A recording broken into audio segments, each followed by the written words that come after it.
Сайн байцгаана уу хүнд үзэгчдээ. Өнөөдөр Монголын эмэгтэйчүүддээ олон улсын эмэгтэйчүүдийн эрхийг хамгаалах өдрийн баяр ирж байгааг тохиолдуулан баяр хүргэе, сайн сайхныг хүсье. Хүн болгон Монгол хүн болгон сайн сайхан амьдрахад эмэгтэйчүүд гол үүрэг гүйцэтгэв. Та бүхэн тийм ажлаа хийж байгаа гэж боддог. Өнөөдөр бид бас Монголын эмэгтэйчүүдийн тэй холбоотой, эрхийг хамгаалахтай холбоотой асуудлаар ярих гээд Монголын эмэгтэйчүүдийн холбоо төрийн бус байгууллагын захирал оюун гэрэлтэй ярилцж байна. Батнасангийн оюун гэрэл Монголын эмэгтэйчүүдийн холбооны ерөнхийлөгч. Монгол Улсын их сургуулийн багш, Монгол Улсын их сургуулийг эрх зүйч мэргэжлэр удирдлагын академиг төрийн удирдлагын магистр зэрэгтэй тус төгссөн. Шинжлэх ухаан технологийн их сургуулийн нийгмийн ухааны сургуулийн докторант, Монголын сонины холбооны гүйцэтгэх захирал, амьтлагтай тэмцэх газрын олон нийтийн зөвлөлийн гишүүн, Сэрүүлэг констракшн компанийн захирал, Чухал Ньюс компанийн захирал, мэдээллийн сайтуудын ассоциацийн тэргүүнээр тус ажиллаж байсан ICO Mongolia компанийн захирал, хавдар судлалын үндэсний төвийн зөвлөх, Монголын эмэгтэйчүүдийн холбооны ерөнхийлөгч.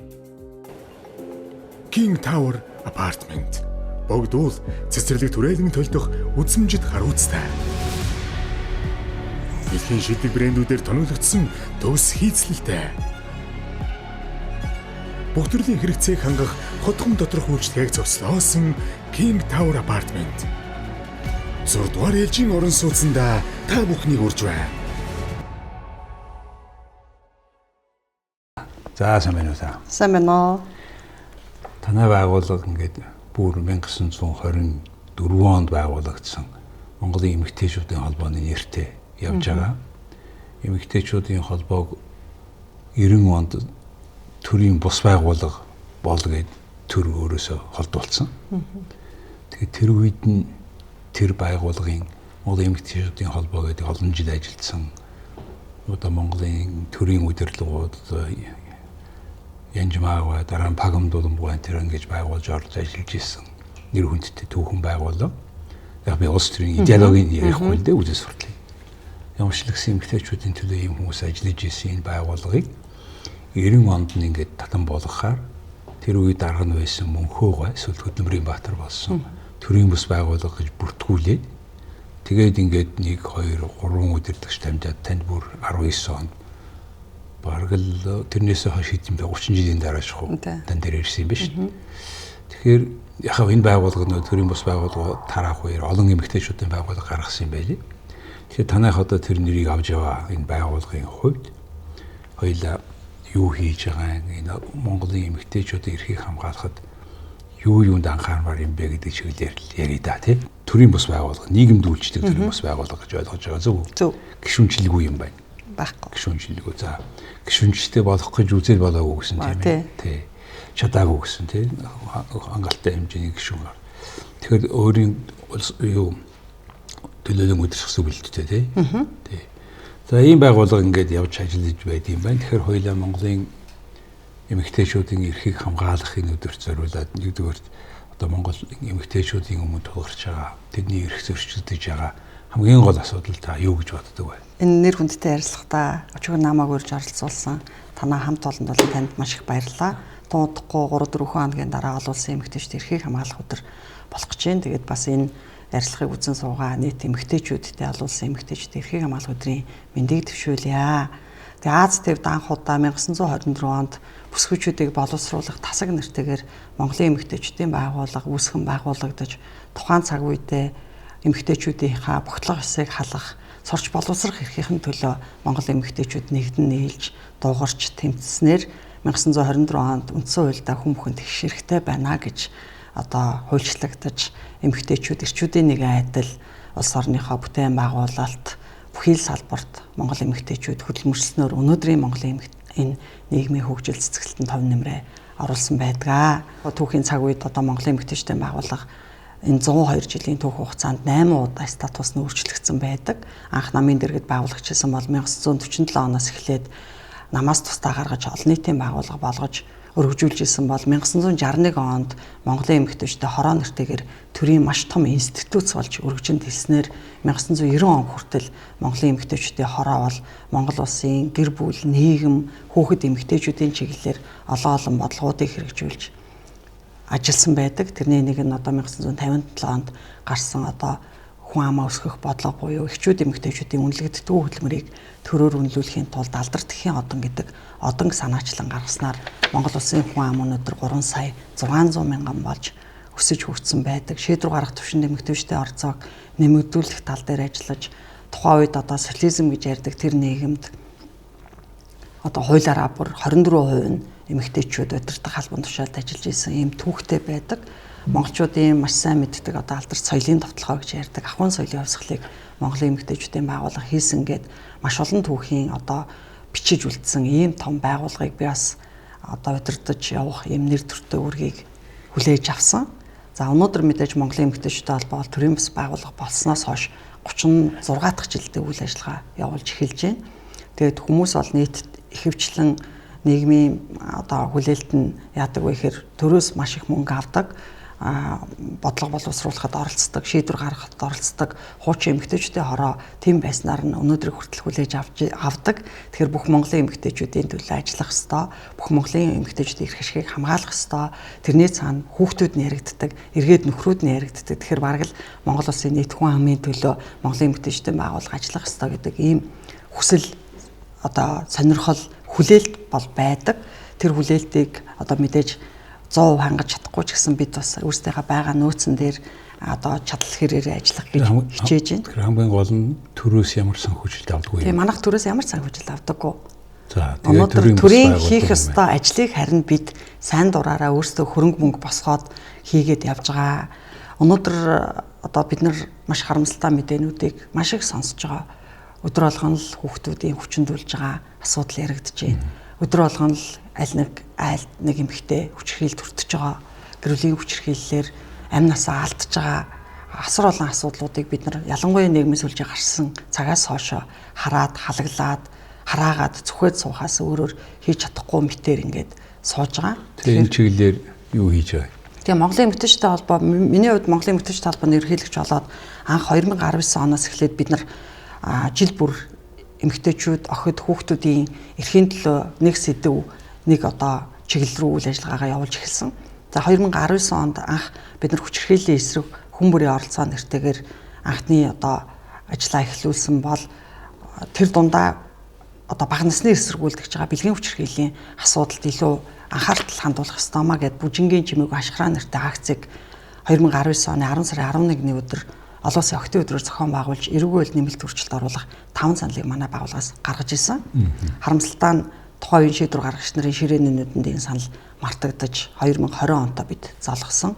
За 2020 онд бид бол архитектийн эсрэг үйл ажиллагаагаа зохион байгуулж эрүүгийн хуульд өөрчлөлт оруулах гэсэн тийм 5 зүйлийг чинь одоо бол хуулийн тусгааг байгаа. Одоо бол өөрчлөлт орсон. 2024 оны 1 сарын 1-ээс эхлээд яг юу юудыг өөрчлөлт авсан юм. Ер нь эрүүгийн хуулийн 12 дугаар зүйл буюу бэлгийн халдваршгүй дархан байдал эрх хэрэгчлөөний тухай ийм зүйл байдаг. Энд бол тухайн үеийн одоо эрүүгийн хууль 2024 оны 1 сарын 1-ээс өмнөх эрүүгийн хуулийн 12 дугаар зүйлд бага насны хүүхэд буюу 0-13 настай хүүхдийг хүчиндэх энэ гэмт хэргийг ял нь бол 12-оос 20 жилийн ялтай байсан.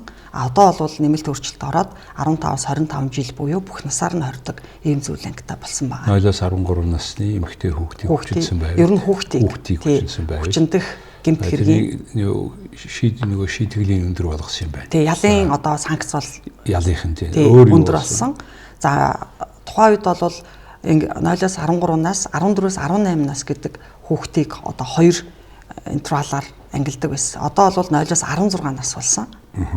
Тэгээд үндсэндээ 0-оос 14 нас 13 нас хүртэл хүчинсэн бол одоо энэ чинь 0-оос 16 нас хүрдэг гэдэг ялынх нь 16 нас хүртэл нь энэ хүүхэд гэж үзнэ гэж. Тэгээд ийм яг энэ гэмт хэрэг үлдэгдсэн бол ийм ялыг өгнө гэсэн. За өөр ер нь бэлгийн хүчирхийллийн охирогч гэдэг бол насан туршийн охирогч байдаг. Бас насан туршийн даван туулагч байдаг.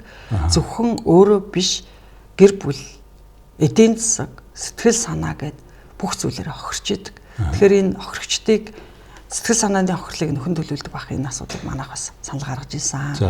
Гэхдээ харамсалтай нэг зүйлийг бид нар бас манай үзэгчид маш сайн ойлгож аваасаа гэж хүсэж байгаа. Ер нь бага насны хүүхдээ эсрэг үлдэж байгаа бэлгийн хүчирхийллийг 85% нь дандаа ойр дотны хүмүүс байдаг. Үндсэндээ бага насны хүүхдээ эсрэг бэлгийн хүчирхийллийг танихгүй хүмүүс үлдээд байх тохиолдол тун ховор байдаг. 10% төрсөн эцэг нь байна, 20% хойд эцэг нь байна, авга нь байна, нагц нь байна, ах нь байна, өвөө нь байна гэд. Тэгэхээр энэ дэш ялын бодлого чангарсан. Гэхдээ хүчингийн хэрэг буураагүй. Яагаад те? Энийг бид нар бодох ёстой. Одоо бол бид нар ингээд нийгмийн сүлжээн дээр ямар нэгэн хүүхэд хүчинлээ гэхээр хин нэгэн лөө хараагаа зүхвэд чи юу хийв, би юу хийв гэд хэдэн пост бичээд мартаад өнгөрдөг баймааргүй байгаа. Тэгэхээр бид хүчирхийлэлтэй ер нь яаж тэмцэх вэ гэдгээ хүн нэгөр бас бодох цаг ирсэн гэж би боддог. Тэгэхээр Монголын эмэгтэйчүүдийн холбооноос тэгтээ зөвхөн энэ хуулинд санал гаргаад шүүл үлээхэд зогсоогүй бид Ус өрөөнийхэн зориулсан нандин гэдэг төслийг хэрэгжүүлээд нандин гэдэг нэртэй төслийг хэрэгжүүлээд бид нар 6 аймгийн 100 суман дээр ажилласан байна. Энэ хүүхдүүдэд бид нар үе тэнгийн дээрлэлтийн тухай, бэлгийн мүлжлэгийн тухай, бэлгийн замын халдварт өвчний тухай, эрэгтэй эмэгтэй хүний ялгаатай байдлын тухай гээд урьдчилан сэргийлэх ажлуудыг зохион байгуулж хийдэг. Тэгэхээр альва төрлийн хүчирхийлэлтэй бид яаж тэмцэх ёстой вэ гэдэг энэ бодлоо одооноос бид нэр өөрчлөх цаг ирсэн гэж би бол боддгоо. Бид бол ихэвчлэн талсан сэргийлэх бодлого хэрэгжүүлдэг. Талсан сэргийлдэг дандаа мэдээж болоод өнгөрцөн үр дагавартаа бид нар маш их ноцолддог. Гэтэл цаашдаа ийм үр дагавар гарахгүй, ийм муу үр дүнд хүрэхгүй байхын тулд бид яах вэ гэхээр урьдчилан сэргийлэх ажлыг л хийх ёстой. Энд дээр юу хийх юм бол? Энэ дээр бол манай төрөөс бол харамсалтай урьдчилан сэргийлэх ажил дээр тун хангалтгүй гэж боддог. Нэгдүгээрх нь бид нар боловсролын асуудлыг яригдана. Боловсролын тогтолцоо, боловсролын реформ гэл нийтээр маш их ярьдаг хэрнээ үнэхээр энд хүүхдүүдэд бид нар яг энэ боловсролыг олгож чадаж байна уу? Боловсролын хүртээмж үнэхээр хангалттай байна уу гэвэл хүн болго үгүй л гэж хэлнэ. Нөгөө талдаа эцэг эхийн үүрэг хариуцлагын асуудал яригдана. Эцэг эх үр хүүхэд бид нар үнэхээр сэтгэл дүүрэн, хайр дүүрэн хүмүүжүүлж чадаж байна уу? Зөвхөн бид нар хүүхдийн хүмүүжлийн асуудал яриад ч юм уу хүчирхийллийн асуудал ярихаар бид нар төрлөө хурууга заадаг. Гэтэл хүүхд хамгаалах үүрэг эцэг эхэд байдаг. Үнэхээр танаа гэрт өсөж байгаа, боожж байгаа хүүхдүүд чинь эрүүл байна уу? Хүмүүжлтэй байна уу? Ёс суртахуунтай байна уу? Боловсролоо авч чадж гэнэ үү гэдгийг энэ бол эцэг эхийн үүрэг гэдгийг бол бид нар хүн нэг бүр ойлгох ёстой. Гэтэл бид нар асуудлыг бол өөрөөсөө биш өөр хин нэгнээс хайдаг болцсон байгаад л хамгийн харамсмар зүйл байна гэдэг. За та тэр ингээ хүчирхийллийн зөвхөн нэг хэсгийнд ярьлаа шүү. Ялангуяа мөсөн уул гэх юм бол ороогийн ярьж байна тийм. Суурин бүр гүнзгий ёс заншил бүх юмд юу гэдэг хүмүүжил сургууль боловсролын хийцгийн харилцаа тийм энэтэй холбоотой байна гэж. Тэгэхээр энэ ажлуудыг ингээ хийгээд ингээ та санхүүжилтээ ханасгах тийм. Дандаа л хандив. Тийм. Яг хүн компаниуд руу очиж юм байгууллагууд руу очино, компаниуд руу очино, бас бидний төслийг ойлгоод дэмждэг сайхан сэтгэлтэй монголчууд байна. За. Тэ. Бас бид нар хөрөнгө босгох үйл ажиллагаа зохион байгуулдаг, ивентүүд зохион байгуулж байна. Төслүүдэд танилцуулж. Арга хэмжээнүүд ийм хөрөнгө бослоо, ийм юм зарцуулаа гэсэн тайлан байгаа юу? Өгдөг, тайлангаа гаргадаг бид нар. Монголын эмэгтэйчүүдийн холбоогийн пэйж хуудсан дээрээ хэрвээ тухайн одоо санхүүжилт өгсөн хүн өөрийгөө олон нийтэд зарлах хүсэл одоо байвал бид нар гаргаад тавьдаг. Зарим хүмүүс бол нэрээ гаргах дургүй байдаг. Зүгээр хандивын тог тавиад явчихдаг. Тавиад явдаг. За ийм ажил. За та хоёрын сая ярьсан гэдэг асуудлуудыг тус болгонд нь салгаад ярихад зөндөх цаг орно. Дараагийн асуудал эмэгтэйчүүдийн эрхтэй холбоотой зөрчиж байгаатай холбоотой дараагийн одоо асуудал юу вэ? Гэр бүлтэй холбоотой одоо энэ социалист системээс чинь хойш алдагдсан нэг юм болохоор их либерал үзэлтэй хүмүүс бий болж одоо хамтран амьдрах гэдэг тийм сонин статус болоод статистикт айл өрөх гэсэн үгээр яваад байгаа шүү дээ. Тэгээ энэтэй холбоотой та юу хэлэх вэ? Яг энэндээ амьдрал янз бүрийн юм тохиолдсон хамтарч амьдарч байгаа хэрвээ сүлд аль нэг нас сурах юм бол ялангуяа нөхөр нас урлаа тэр эрэгтэй нас урлаа гэдэг эмэгтэй хүн дээр юу очдгүй юм уу? Энэ тухай та баримттай юм байвал ярьж өгөөч. Хичнээн гэр бүл юу гэдэг. Ер нь бол яг хуу дэлхийд даяар энэ сүүлийн 30 жилийн гэр бүлийн задрал гэж юм явж байгаа. Энэ нь юунаас үүдж байгаа вэ гэхээр ер нь эмэгтэйчүүдийн эрхтэй холбоотой олон асуудлууд яригдж байгаа. эмэгтэйчүүд хөдөлмөр эрхэлж эхэлж байна. Эмэгтэйчүүд бизнес эрхэлж эхэлж байна. Эмэгтэйчүүд бие дааж өөрөө ажил орлого олж эхэлсэн цагаас эхлээд ялангуяа одоо сүүлийн жилүүдэд энэ Аз номхонлаан бүс нутгуудад бол эмэгтэйчүүд ялангуяа одоо Япон, Солонгос гээд нөхөрчмөн асуудал бол бүр үнэхээр анхаарал татах асуудлуудын нэг болж эхэлсэн. Тэгэхээр Монгол улсад бол нийтдээ одоо бид нар 3 сая 600 орчим мянган иргэн амьдарч байна. Энэ иргэд бол одоо нийтдээ 900 мянган өрх гэр бүлд хуваагдж байна л да. Тэгэхээр өрх гэж ямар одоо томьёолол вэ? Гэр бүл гэдэг юу вэ? Тэгэхээр гэр бүл бол албан ёсоор эхнэр нөхөр болсон одоо энэ хүмүүсийг гэр бүл гинэ гэж. Өрх гэдэг бол сайн дураараа хамтдаа одоо эцэг эхтэйг амьдарч байгаа, хэдүүлээ нийлээд найзаараа амьдарч байгаа, хажуу өөрөө хөслөөд амьдарч байгаа оюутнууд байгаа ч гэдэг юм уу. Энэ бол тухайн үед өрх гэдэг томьёолт байгаа. Тэгээ манай хуулиарч гэр бүлийн гэсэн залт байгаа биз. Тийм. Тэгэхээр гэр бүлийн тухай хууль гэж. Гэр бүлийн тухай хууль гэж байдаг. За Монгол улсад гэр бүлийн тухай хууль бол 1999 онд батлагдсан. За. Өнөөдөр 2026 он болж байгаа. Гэтэл 99 онд төрсэн хүүхэд өнөөдөр 27 настай. Буюу гэр бүл үүсгэх хэмжээний ийм том эмэгтэй залуу болцсон байна. Гэтэл өнөөдөр нийгмийн сэтгэл зүйн байдал, нийгмийн байдал бол маш өөр түвшинд хүрсэн. Бид нар бол илүү өндөр соёлтой, өндөр боловсралтай, мөн одоо дэлхийдээ хөл нийлүүлээ алхалсан, даяарчлагсан нийгэмд амьдарч байсад л бидний гэр бүлийн хууль, социалист нийгмийн хууль шахуу хэвээрээ байгаа. За юу болохгүй байгаа энэ хууль? Харамсалтай нь гэр бүлийн тухай хууль өнөөдөр энэ өнгөрсөн 25-6 жилийн хугацаанд бүх парламентод өргөн баригдсан боловч хязгаарч батлагддаггүй. 99 онд баталсан юм шүү дээ. Баталсан. Тэгэхээр өөрчлөх хэрэгтэй. Өнөөдөр гэр бүлийн харилцаа өөр болсон шүү дээ. За юу яг хамгийн гол point? Ер нь бол гэр бүлийн тухай хууль дээр одоо маш олон асуудлууд байгаа. Хүүхэд өргөж авах асуудал, хүүсийн асуудал одоо санал тавьсан юм шиг. Манайх гэр бүлийн хуульд бол гэрэлтийн гэрээтэй байх, салгалтын дараах хамтын үүргийн гэрээтэй байх тухай саналыг өгсөн. Өнөөдөр бид нар телевизээр Холливуудын тухай үзэхээр Холливуудын хосууд чинь салхтаа энийгээ салдсан юм биш үү гэдэг асуудал яригддаг. Энэ бол гэрээтэй учраас маргаан үүсдэггүй. Гэрээгээрээ шууд очиод шийдчихдэг. Гэтэл манай Монгол улсад бол гэр бүлийн хууль дээр хамгийн том асуудал бол мэдээж өмчийн асуудал байгаа. Гэхдээ хамгийн том маргаан бол ерөөсөө өмчөөс үүдсэн маргаан л гэр бүл дээр бол хамгийн том маргааныг дагуулдаг.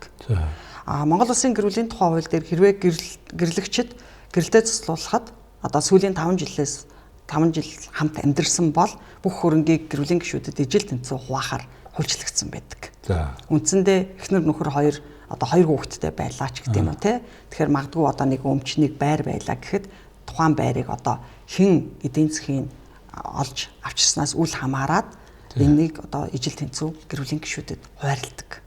Гишүүд гэдэг маань хүүхдүүд тооцоогоо одоо 5 хуваагаад тий одоо 5 хүн байвал эхнэр нөхрөөс гадна 2 хүүхэд байна уу 3 хүүхэд байна уу 4 хүүхэд байна уу энэ бол ижил тэнцүү хуваагддаг. Одоо байгаа хүчин төгөлдөр хуулиараа. За тэгээд тэрэнд ямар өөрчлөлт гэтэл энэ дээр одоо бид нар гэр бүлийн хууль дээр энэ гэрэлтийн гэрээтэй байх асуудлыг оруулах хэрэгтэй. Хууль гэдэг бол ерөнхий зохицуулалт хийж өгдөг. Гэрээ гэдэг бол хуулиар зохицуулахгүй маш олон харилцааг зохицуулах боломжийг бүрдүүлж өгдөг. Жишээ нь өмчийн асуудал. Жишээ нь харилцааны асуудал.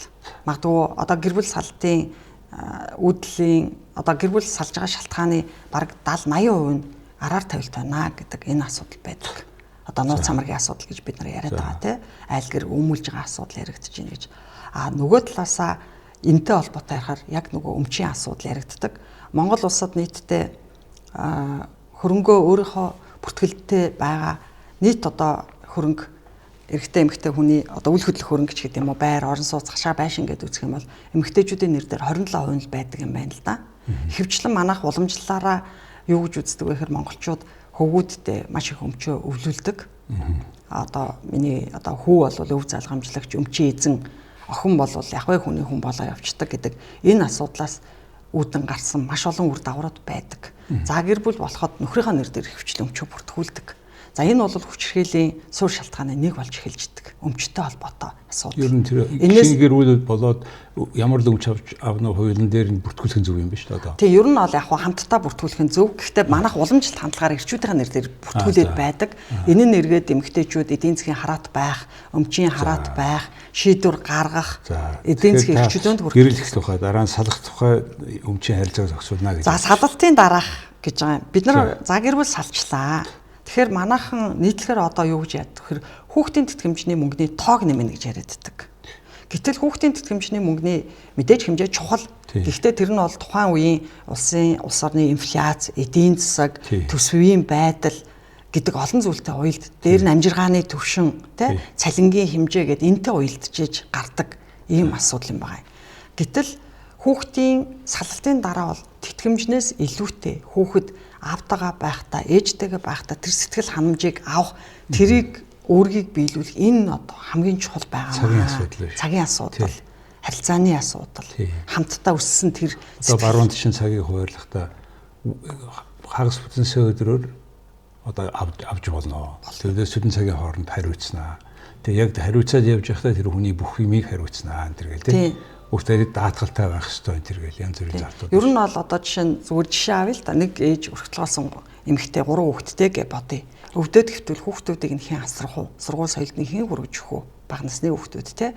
Магадгүй 3 хүүхэд нь зэрэг өвдвөл хэн эмнэлэгт хоолыг хүргэж өгөхөөс ахуулаад те. Тэр зөвхөн мөнгө өгөх асуудал биш. Мөнгө өгөх асуудал үнэхээр биш. Тэгэхээр энийг бид нар анхаармаар байгаамаа. Тэрийг энэ салтын дараах тэр асуудал оруулсан байгаа мó. Бид санал гаргаж байгаа. Оруулдаг хүмүүс нь бид биш. Мэдээж бодлого боловсруулж хууль хэрэгжүүлдэг улсын хурал засгийн газрын одоо хүмүүс л энийг хийх ёстой. Бид бол саналаа гаргацсан байгаа. Харамсалтай нь одоогийн хуулийн төсөл дээр гэрэлтийн гэрээтэй байж болно гэдэг бол санал явж байгаа.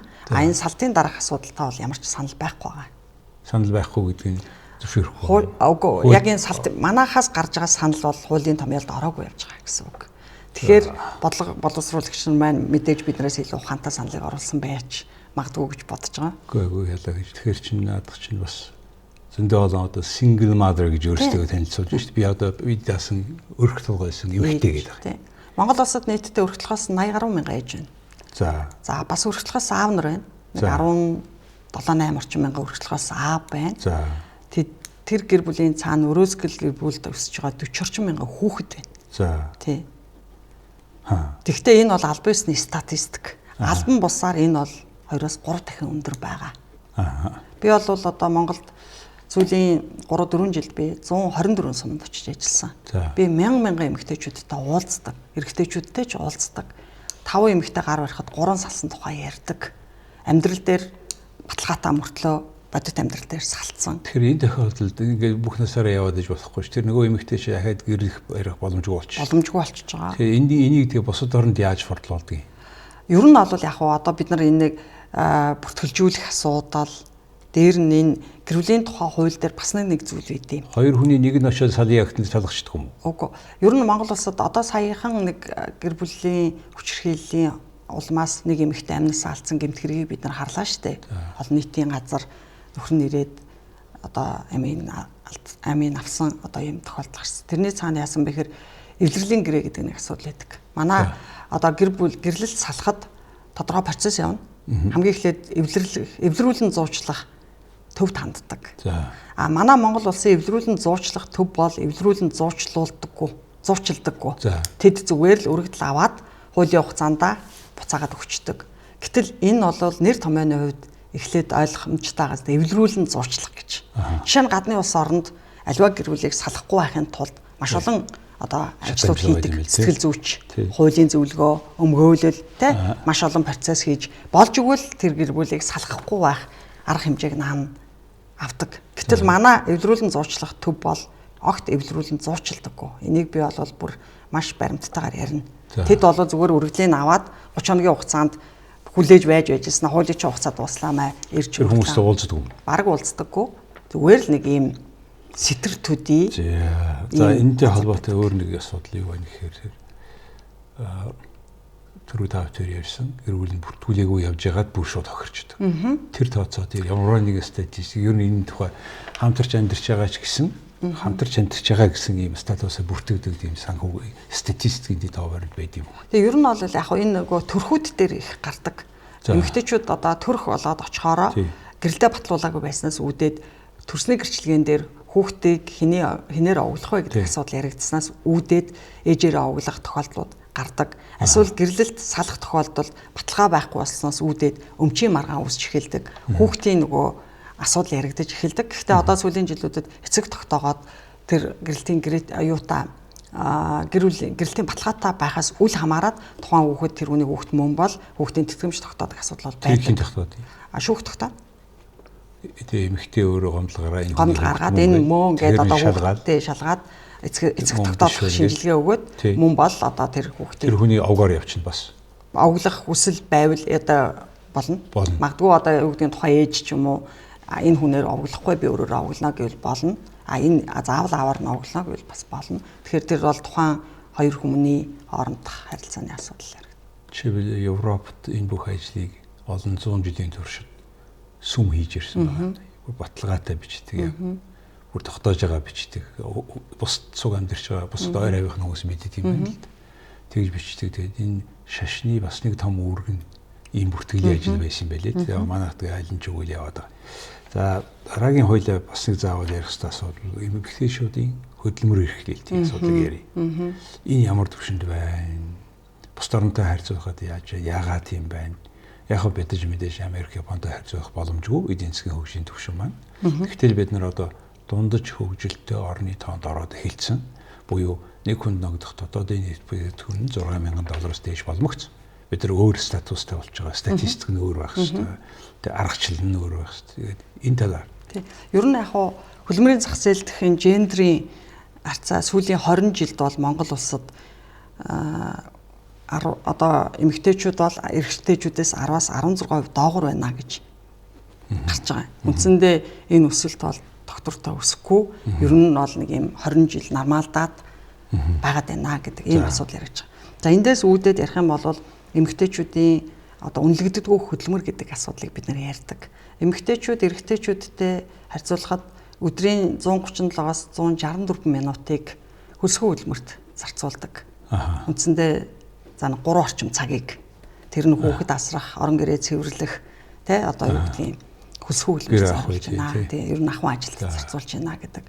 Дээр нь эмэгтэйчүүд эрэгтэйчүүдээс авч байгаа цалингийн хувьд бол Монгол эмэгтэйчүүд эрчүүдээс 25%-аар доогуур хөдөлмөрөө үнэлж байна. Юу гэсэн үг юм? Манай санхүүжилтийн цалингийн систем дотор эмэгтэйг нь өгөн, эрэгтэйг нь бага өгнө гэсэн юм байхгүй. Тэгээ ер нь бол яг одоо эн чинь ялангуяа хувийн хвшлэлээр илүү анзаарэгддэг юм байна л да. Тэгэхээр хөдөлмөрийн зах зээл дээр эрэгтэйчүүдээс 25%-аар эмэгтэйчүүд бага цалин авч байна гэдэг ийм асуудал байдаг. Энэ бол цалин хүсний хувьд бол хязгаарлагдмал байна гэсэн үг. Энэ статистикийг тодорхойлохгүй бол цалингийн энэ дэлхийн банкнаас гаргасан статистик шүү.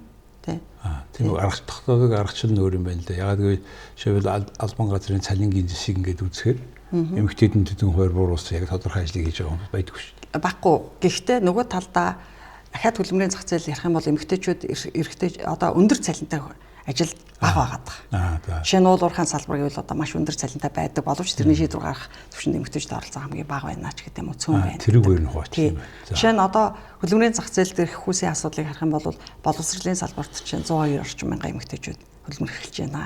Тэгвэл уул уурхайн салбарт нэг 16 орчим мянга байна ч гэдэг юм уу те. Тэгэхээр магадгүй энэ нөгөө өндөр цалинтай ажлуудад эмэгтэйчүүд цөөн магадгүй одоо нийгмийн салбар, эрүүл мэнд, боловсрол одоо бизнест бол ерөөсөө худалдаа үйлчлэгээний салбарт бараг 80-90% нэмэгдэжүүд байгаа шүү дээ. За тэгэд надад чинь ямар асуудал дүүргэж байна гэхээр эрэгтэй эмэгтэй хүмүүс бас байглаасаа өөр ялгаатай шүү. Бага. Тий. Тэрийг ядаж. Мэдээж бид нар одоо яг байглаасаа өөр ялгаа байгаа хэдий ч гэсэн одоо бол илүү хөгжсөн нийгэмд бид нар амьдарч шүү дээ. Эмэгтэйчүүдийн хийж чадахгүй ажил гэж байха болсон. Яг вэ гэвэл өмнөх нийгэмд бол анги өрөө хийх тэ дайн байлдаанд явах ч гэдэг юм уу ачаа хүнд зүйл өргөх гэдэг энэ асуудлууд байхгүй болоод энэ нөгөө эрэгтэйчүүдийн хийдэг хөдөлмөрийг эмэгтэйчүүд хийх боломжтой энэ орчин нөхцөл бий болцсон цаг үед бол илүү оюуны шийдвэр гаргахад оролцох ийм одоо хөдөлмөрийг эмэгтэйчүүд бол эрчүүдээс илүү сайн хийнэ хүсэж дутгааргүй гэж байгаа. Гэтэл яг ийм хөгжсөн нийгэмд тэр шийдвэрт нь оролцох орцоо цөөн байгаад байгаа. Тэр өндөр цалинтай тэр шийдвэр гаргахад оролцох альсвал замын барилгын салбарч гэдэг юм уу өндөр цалинтай илүү тийм ажлуудад эмэгтэйчүүд цөөн байгаад байна л гэсэн юм асуудал байна.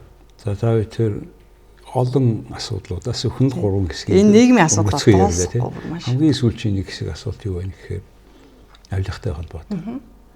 Энэ Скандинавийн орнуудад эмэгтэйчүүд төр засгийнхаа удирдлагын 50%, 60% төрөө явцсан газруудад бүх орнуудад авилгын индекс нь аягүй сайн байна.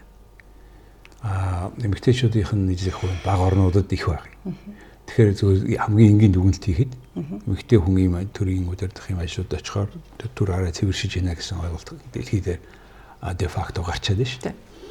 Манайх одоо ингээд хүсэл тавьж байгаа янз бүрийн хууль журмаа өөрчилж байгаа өнөөдөр бид нар одоо 4-1 их улсын их хурлын бүрэлдэхүүний 4-1 тийм буюу одоо 30 эмэгтэй 32 эмэгтэй ажиллаж байна тийм. Тэгээ энэ хандлагыг та яаж харж байна? Энэтэй ямар байр суурьтай байна? Яавал бид нар эмэгтэйчүүдийг илүү энэ төр зэсэгт оруулах вэ? Тэгээ ер нь бол яг хөө дэлхийд даяар доктортой хөгжлийн зорилт гэж тавиад зорилго гаргаад те дэлхийн бүх улс орнуудын гендрийн харилцааг 50-50% болгоё. Тэгэх юм бол мэдээж гарч байгаа эрх сайн үр дүн авирлага буурч ийн, ажилгүйдэл буурч ийн, ядуурл буурч ийн гэдэг ийм статистикуудыг гаргаад дэлхийн улс орны засгийн газрууд өөр өөрснийхөө одоо улс оронд арга хэмжээнүүд авж байгаа. За манайх бол 90 оноос хойш түүхэнд анх удаа энэ пропорционал систем гэж систем оруулж ирээд бид нар 32 эмэгтэй гишүүнтэй болсон. Гэхдээ хамгийн гол нь одоо тэгвэл ингээд яг гүйцэтгэх засаглалч гэдэг юм уу засгийн газарт 2 эмэгтэй гишүүнтэй байгаа. Засгийн газарч одоо 17 сайттай билээ. 18 баг. Тэгээ 18 сайттай. Тэгвэл гендрийн хорооны дарга маань манай ерөнхий сайд байдаг. Гендрийн эрхтгч байдлыг хангах тухай хуулиад тэгвэл засгийн газар өөрөө хэрэгжүүлэхгүй байгаа нь хамгийн харамсалтай. Дахиад агийн дэлгүүд байна. Дахиад яамт хамгийн газрууд байна. Дэд сайд нар байна. Аймгийн засаг дарга нар гэхэд өнөөдөр 21 аймагт нэг ч засаг дарга эмэгтэй байхгүй. Тэгэхээр бид нар өнөөдөр хий хоосон популизм маш их ярьж гин гэж би бол боддог. Үнэхээр хүчирхийл гарахад худлаа нэг дүрсгэж мэдгэл хийхээс өөр юм хийж чадахгүй байна. Үнэхээр нийгмийн суур асуудлууд руу бид нар орж чадахгүй байна. Нийгмийн асуудлаа мэддэг бас эмэгтэйчүүдэд оролцуулахгүй байна. Маш хатуу ярих юм бол бид нар яг тоо яриад байгаа гэдгийг тэрний цаанд бас чанар яригдах учиртай нийгмийн асуудлаа мэдж байгаа хэдэн эмэгтэй байна. Үнэхээр энэ нийгмийн асуудлын төлөө дуугарч байгаа хэдэн ам тэнд байна тий. Тэгэхээр мэдээж эмэгтэй гэдэг асуудлаасаа биш эрэгтэйчүүд ярих ёстой гэж мэдээж нөгөө талдаа эрэгтэй эмэгтэй гэлтгүй нийгмийн асуудал хүнийг бүр ярих ёстой.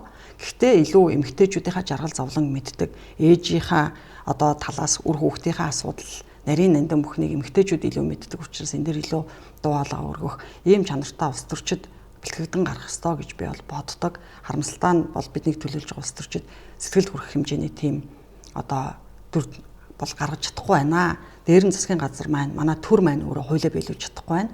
Одоо бол Монгол улс авилгын индексээр 10 байр хурлаа тий.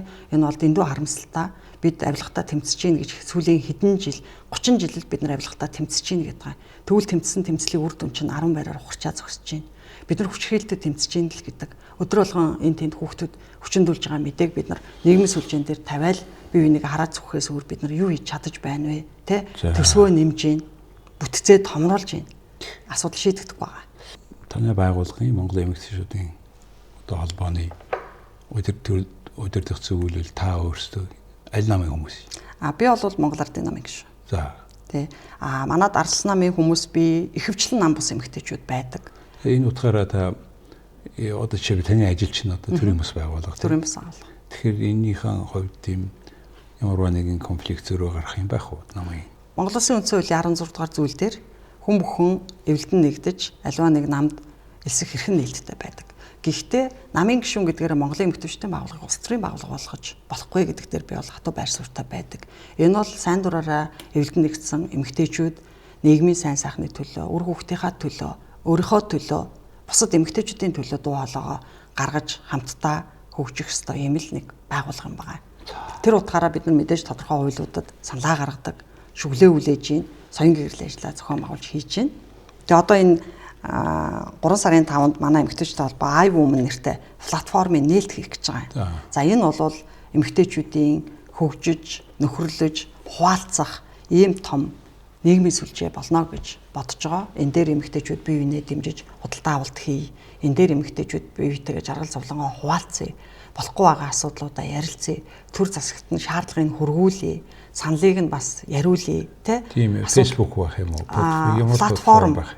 Бид нар хотуу биш платформ гэхээр Facebook дээр байхгүй маш олон одоо темплейт, үйлчилгээ, санаач аппликейшн тий. Тэгээ нөгөө талд нь бид нар Монгол Улсын засгийн газарт Монголын эмэгтэйчүүд энэ бичил жижиг дунд бизнес эрхлэгч эмэгтэйчүүдийг дэмжих бичил жижиг дунд бизнес эрхлэгч эмэгтэйчүүдийг одоо 4 саналыг одоо засгийн газарт бид нар хөрвүүлж байгаа.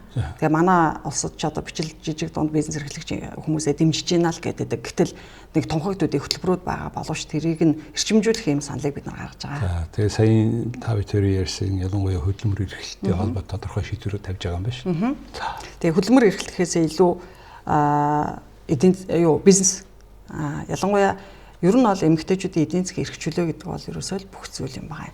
Монгол эмэгтэйчүүд өнөөдөр ардчилсан улсад амьдраад манай эмэгтэйчүүд чи эрх чөлөөтэй шүү дээ гэж эрхчүүд маань ярьдаг. Үнэ. Гэхдээ эдийн засгийн хувьд эрх чөлөөгүй байна гэдэг бол бүх эрх чөлөө нь боомлогдож байгаа нэг хэлбэр мөн гэдгийг ойлгох хэрэгтэй. Тэгэхээр нэг эмэгтэй эдийн засгийн эрх чөлөөтэй байхад тэнд нэг боломж гарч идэг.